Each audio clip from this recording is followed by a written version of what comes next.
Do you ever struggle with not knowing where to start or what to focus on in your business? Do you ever doubt your ideas and your abilities? Do you feel unfulfilled and unhappy with where you're at in your business? Do you get stuck in analysis paralysis? Do you feel like you're unsupported and doing it alone? Do you wish you had a clear game plan? Do you feel overwhelmed, stressed, or pressured? Do you feel like you could be playing a much bigger game, but you continuously kind of feel this stuck feeling, or maybe you're second guessing yourself or hiding out and playing small when you know you can step out and play much bigger? If you just answered yes in your head to any of those questions, then I have got something for you, sister, something that I've designed specifically for ambitious women who are ready to take their online presence, their brand, their business to the next level and want that expert support and guidance and accountability along the way. My Female on Fire Mastermind is launching in April. It is an exclusive online, very intimate mastermind where you are going to learn so much and accomplish so much in 9 weeks. If there's one thing that I'm known for, is my relentless commitment to results and high accountability. My group containers are extremely structured, organized, and set up for every member to win. I am like a maniac on a mission, committed to you achieving your results. Anyone who is in that container, I'm literally thinking about you while I'm in the shower. That's how intimate we're getting in here. And you just can't fail in this container. You will create powerful results. It's happened time and time again. And if you want to learn more about the mastermind, go to www.FOFmastermind.com. I can guarantee you right now, there is no other online mastermind like this. I'm 100% confident when I say this. So go to www.FOFmastermind.com now, learn more and apply. And now back to the show. The conversation that Amber and I have in this episode is so good. I'm so excited for you to hear it. Amber Valdez is my girl. She has been on the podcast before, so this is her second time coming on for the Female on Fire series. And Amber is not just my friend and soul sister, love her so much. She is also a former TV host, reality star, and ex-NFL cheerleader turned into a spiritual awakening guide, life purpose activator, and the industry's top coach for light workers and spiritual entrepreneurs. She is the author of the #1 best-selling book, Sticky Affirmations to Live Your Purpose, and was also recently named one of the top 60 spiritual Instagram influencers most followed in 2021. She's also the founder of the Lightworker Academy, the fastest growing, most sacred community for lightworkers in the world. Her mission is to remind every being that they matter, they are worthy, and their purpose matters. She's here to pay it forward with all the steps, tools, and spiritual practices she has learned on the path to love herself, own her worth, get her clarity on her soul assignment, and create the life of her dreams.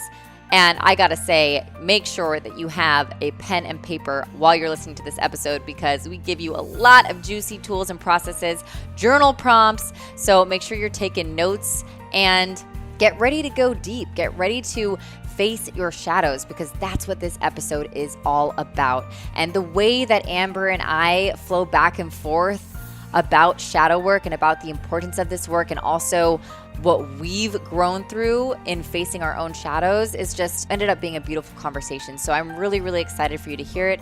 Without further ado, let's dive in.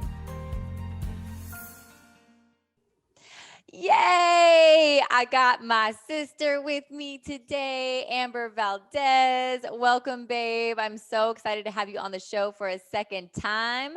And I'm so excited for what we're about to jam out about today. So thanks for coming on, love. I'm so happy you're here. Oh my goddess, I'm so excited to hang with your tribe and just create massive inspiration and awareness. And it's going to be a good episode. It's going to be juicy. Well, you're great at that. You are a master at that. So I'm excited. I'm excited for everyone listening to learn from you and your wisdom and your gifts. And So, and I'm excited for this topic because you and I, Amber, you and I were just talking. I haven't had this discussion since the very beginning of my podcast episode with our mutual friend, Jenna Phillips Ballard. And I'm just excited to dive deep with all y'all today. And we're going to be talking about shadow work. We're going to be talking about the dark stuff. And speaking of which, Amber, I would love to kind of kick it off with you sharing something like a darkness that you've shown light on, that you've overcome, and like how that darkness has served you. Thank you so much for asking.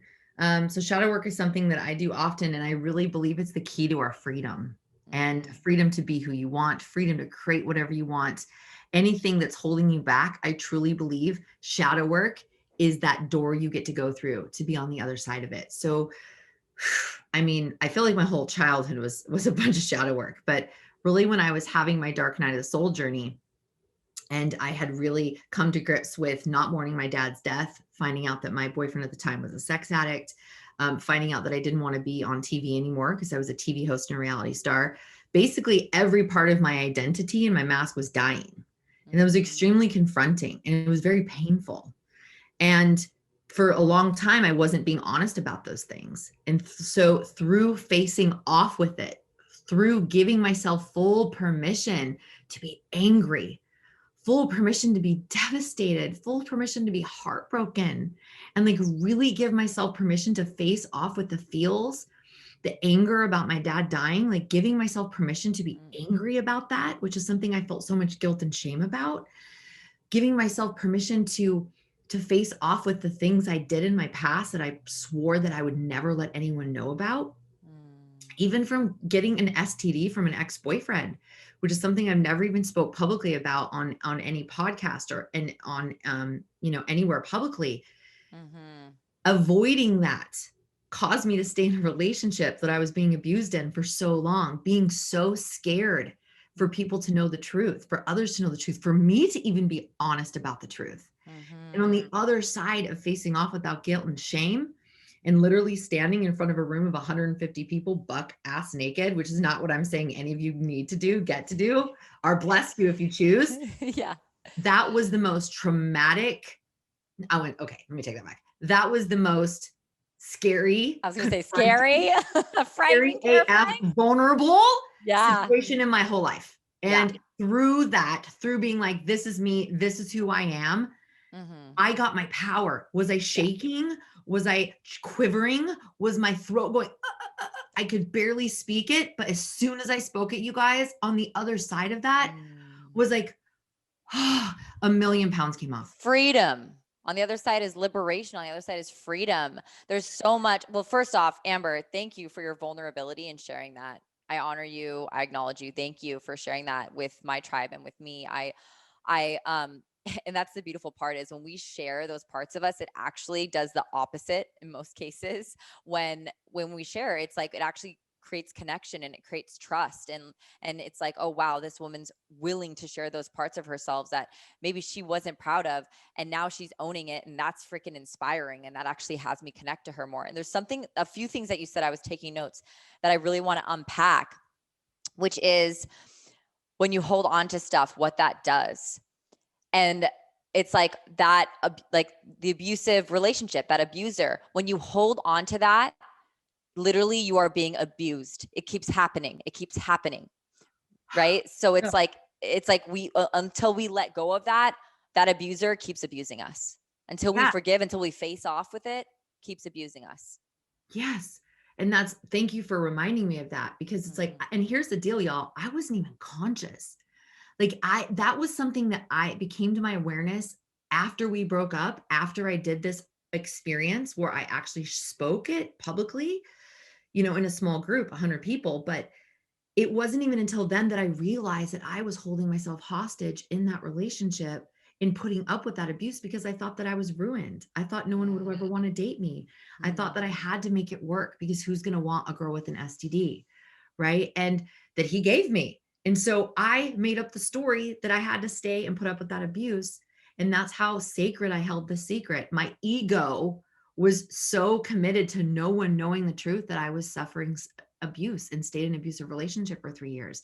And I wasn't even aware while I was in the relationship. And that's why this shadow work is so powerful, it forces you to really take a look at that stuff and to make peace with it and to love yourself and say, that's a lie. I was telling myself a lie that no one would want me. That was my interpretation that was causing me pain. Yeah. And a lot of us, we're not aware, like as you weren't at the time, this is why shadow work is so powerful, guys, is because it takes you into inquiry. Because we don't just think about it on the daily. Are we asking ourselves these questions? Like, Oh, is that actually true? Like like you just shared those stories that you made up, those beliefs that you had, right?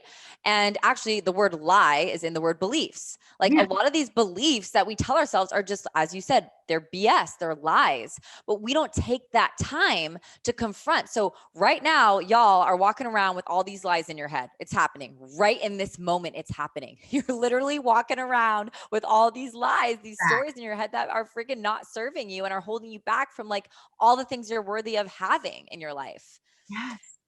And That moment, Ash, I just want to speak into this. It was yeah. love. Like it was holding me back. Like you guys, I was single for almost a year and a half. I didn't date one guy after we broke up because I was still making up the story that I was ruined, that I was tainted, that no one would love me and no one would want to be with me because of that. And until I told someone, until I told my best friends, hysterically shaking, like I told them first and then I told a big group, but like facing off with that, they actually got to talk some sense into me and go, babe, I know plenty of people with that disease that are in healthy, happy relationships and have children. And I'm like, really? And they're like, yes. And I was like, oh, right. Like that's how deep our lies we tell ourselves are. And until we let people in, until we share, until we get in these situations where we can be vulnerable, we can get out of this lie and this prison that we put ourselves in. Mm-hmm. And have you read Brene Brown's work? Yes, the work.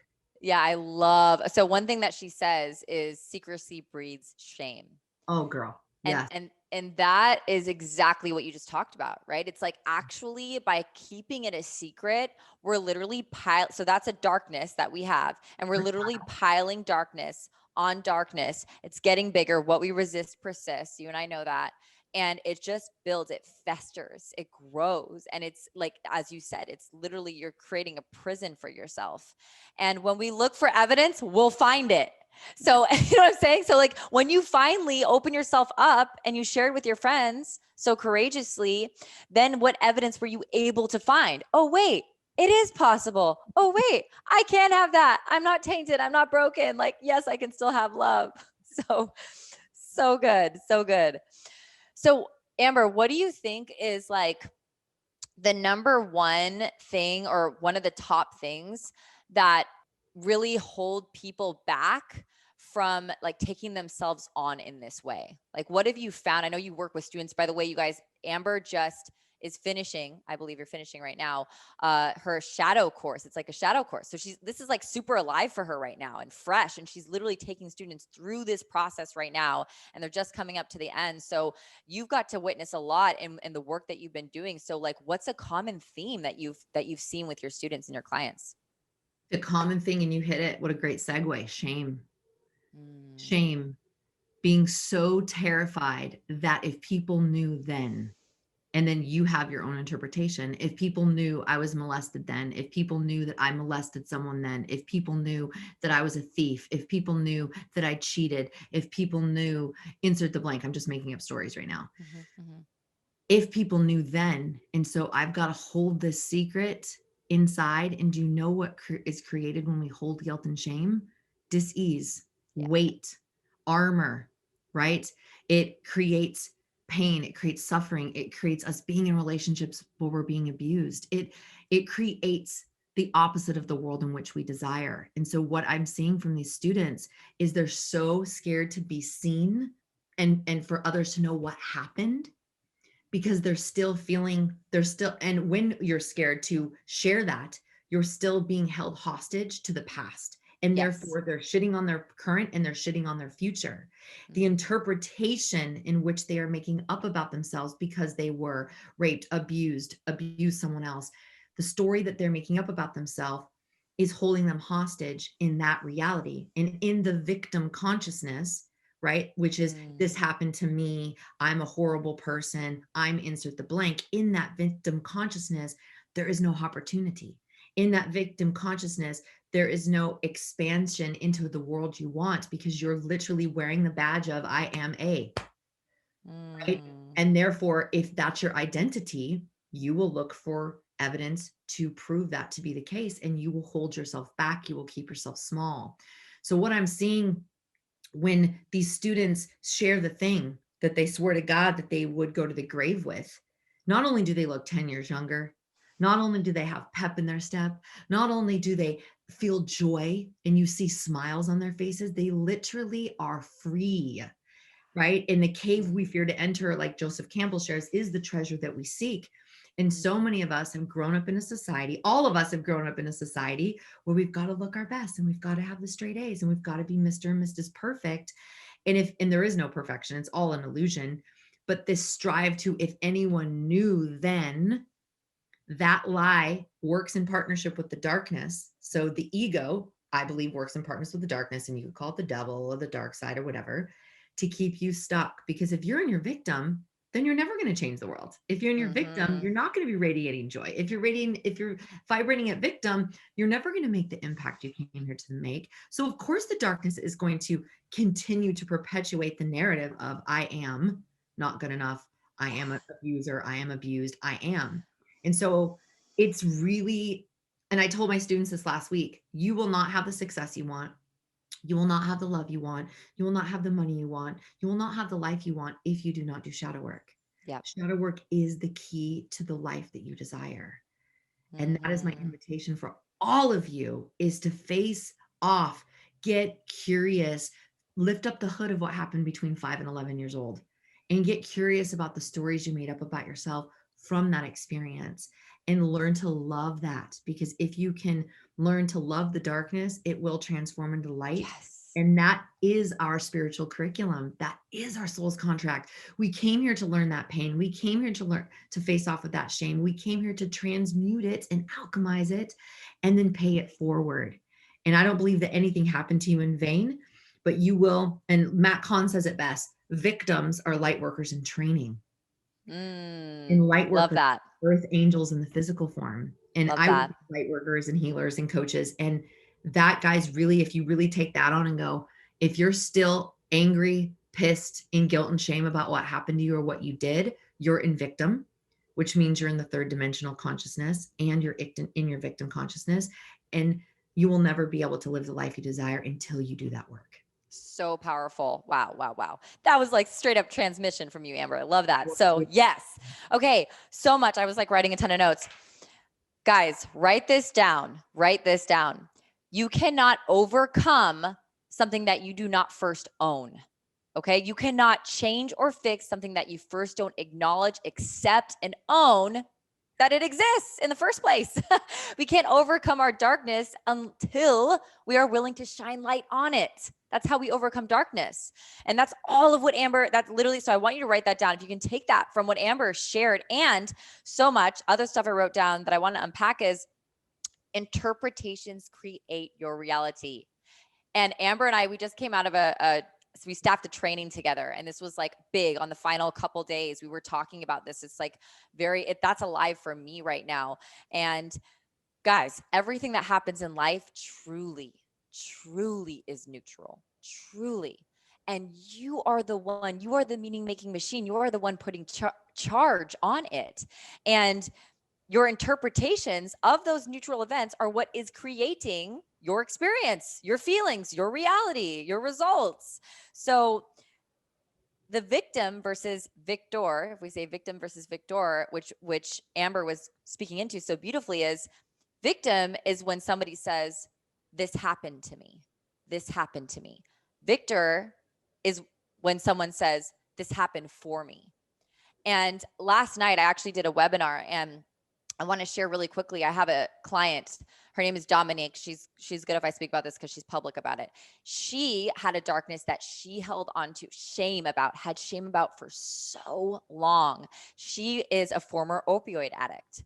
Okay. So a lot of people who are opioid addicts, by the way, are closet. Like they're just like, that's very, very, a lot of them are in denial. She was in that space, and she was very ashamed of her experience. When she finally decided to own it, like literally own it and actually transmute that painful moment in her life into purpose, into her power, and use it on as her platform. This woman, she has like 400 followers, so not a ton of followers, okay? She shared it in a powerful, intentional way. She ended up landing a magazine article spread. She's been interviewed on countless podcasts and platforms and channels. Like, this woman launched her own first program supporting other addicts in breaking free into their freedom and releasing the shackles of shame. Like, this is the power. When you own your story, and especially specifically what Amber's talking about, the dark part of your story, you will be shocked at what that can actually transmute into and transform into. Am I right, Amber?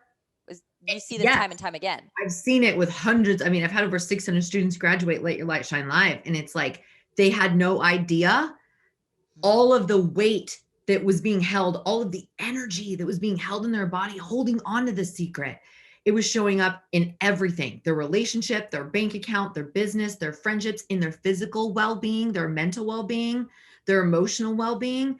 It's like carrying around this fucking rock, this heavy rock, and you let it go and you're like, oh. I literally had a woman who had shared she had been raped 3 times.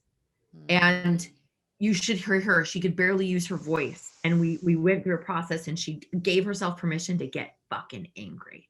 Right? She gave herself permission to say the thing. She gave herself permission to feel it and punch her pillow, do the whole process. And she literally has called me crying and been like, you don't understand. I feel like 1,000 pounds has been lifted off my face. And I'm like, yeah, you or your body. And she was holding all that shit in. It takes so much energy to hold that shit in. It takes so much energy to give our power away and give our voice away, and to not give ourselves permission to feel the feels and feel it again. I think so many people are like, it was so painful. I am never picking up that book again. Like, we are never going down that road again. But what they don't understand is you got to feel it to heal it. Yes. You got to learn to love those parts of yourself, and who you were got you to where you are, but it's not going to get you from here to there. And your past does not define you. Right. And like, I did a lot of things I'm not proud of. I did a video when I first started my business called Who the Hell Do I Think I Am? And it went viral, and it was my coming out. It was literally telling about, being an EDM producer and being, doing all this ecstasy and like all the things that I was, being a drunk party socialite, Hollywood girl, like all the things that, like, I was like, if you guys are going to judge me for who I was, then you're not my tribe. And I'm not interested in what you think about who I was, because I forgave that girl. I love that girl. And that's not the girl that stands here today, but it is the person that got me where I am today. And nobody cares about what you did. People care about who you are now and what difference you're going to make and who you be today. And listen, guys, I love everything you just said. And it's something that really hit for me is when we own something, like fully own something, people aren't able to hold it against us anymore.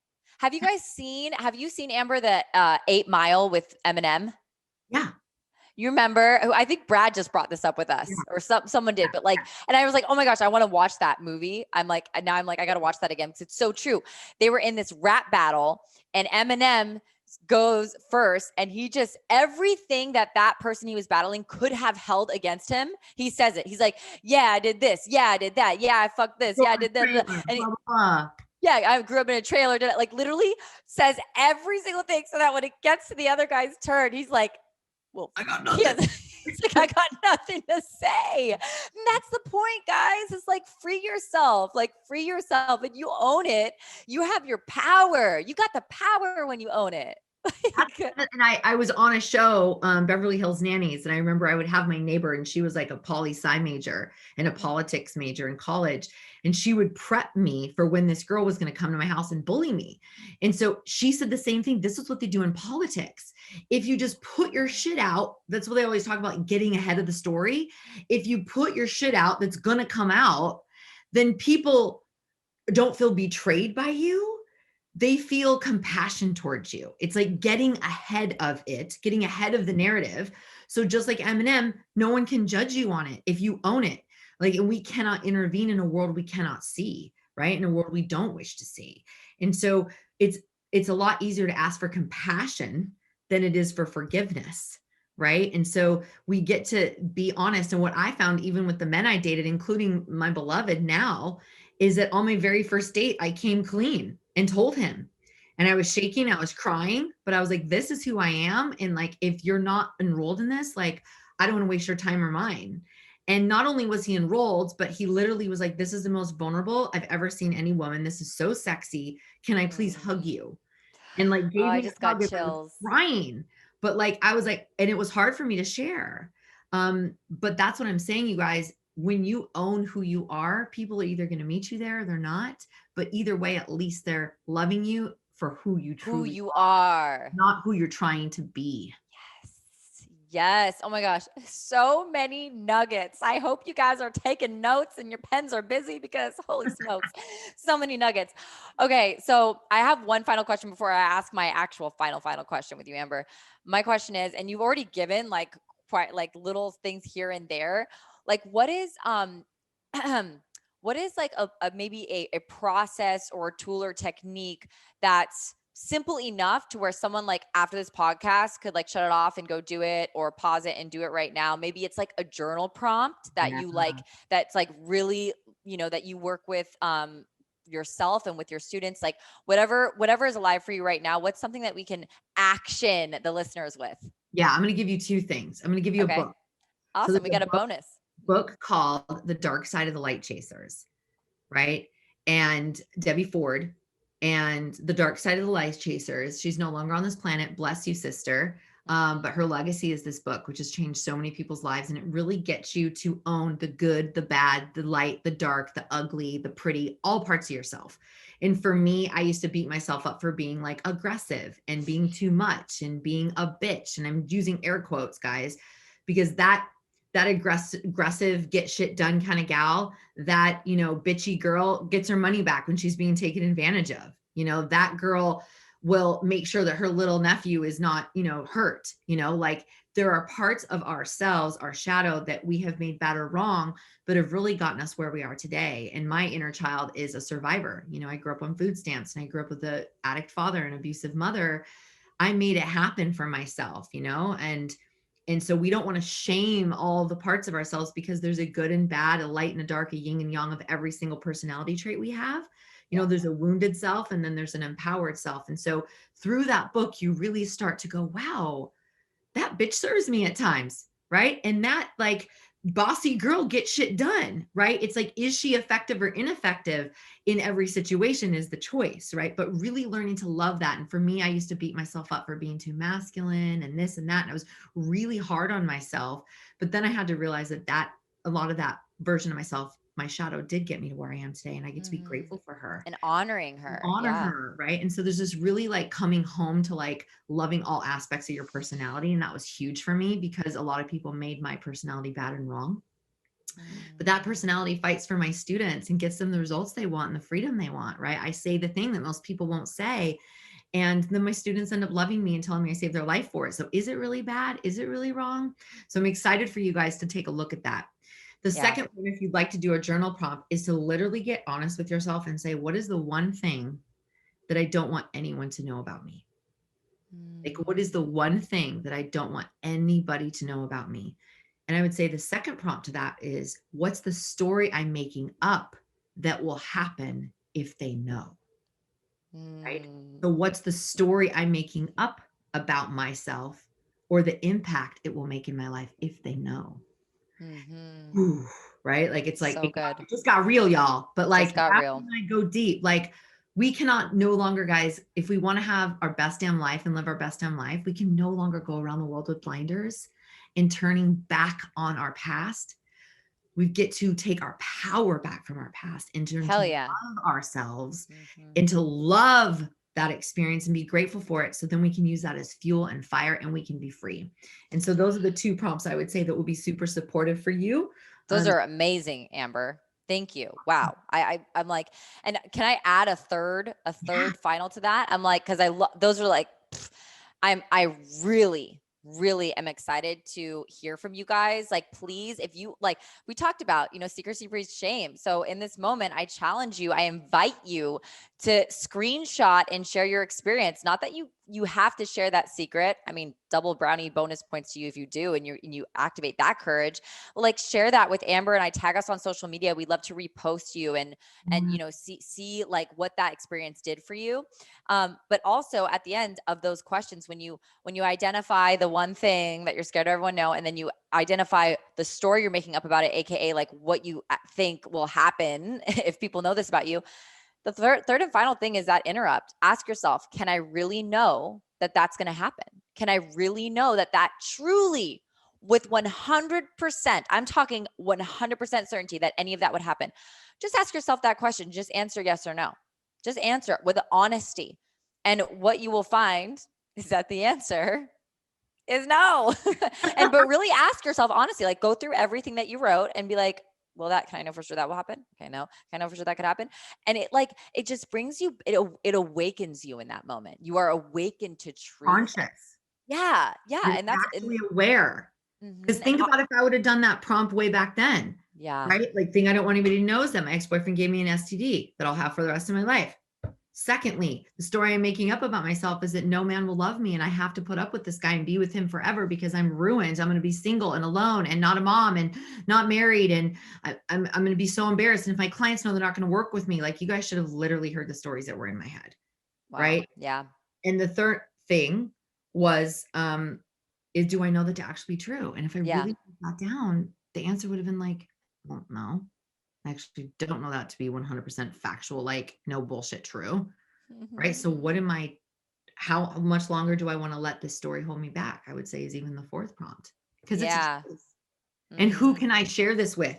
And what could be possible? What could be possible when I share? Like, what's actually possible? Like, what actually could be created and birthed from this darkness? Because guess what? Darkness births light. Happens. It's literally what happens. So, like, literally asking yourself that question. We just gave you, like, what is that, 5 or 6 journal prompts? Yeah. So, like, there you go. Bonus on bonus on bonus. Well, that's the truth. Like, literally, guys, there is a yin and a yang to everything. There's a sun, there's a moon, there's a light, there is a dark, there is contrast. And don't think that every single human on this planet doesn't have equal parts of light and dark. And all the darkness wants is to be transmuted into the light. That's all it wants. Trust. To be accepted, to be like, I love it. And it's so true. Even the people that you admire, every person, the people you admire most on this planet, like, I'm talking the people that you look up to, everything, that they're your hero, they're your idol, they have darkness. Every single person does. Everybody. And so what your results are determined by how you choose to respond to that darkness, by how you choose to interpret, to transmute, to respond to it. Like, it's, and I would even add one more thing. Your success is a direct reflection on how much guilt and shame you can face off with, and how much guilt and shame you can release, right? Because everything in your life is a direct reflection of how much you've owned about yourself, and now have conscious choice on what you want to do with that information and how you want to be. So good. I love it. I love it. Thank you, Amber. Okay, I've got my final question for you, which is a question that I ask all my females on fire. So, this girl is on fire. I was singing that this morning when I was getting ready, and I was like, it's the best. It's the best. I love it. I literally, when I first created the Female on Fire whole, like, concept was birthed, I listened to that song on my drive home and I was just bawling. Like, I was just drowning in tears. I was like, of like joy and like passion and like purpose. And I was like, this is everything. Yeah. Other women on fire. Yeah, exactly. Yes. I was picturing other women listening to that song and feeling it. Anyway, squirrel. So, Amber, what is something about you? This is perfect. You kind of already talked about some, so you may just want to pull whatever's alive. Yeah.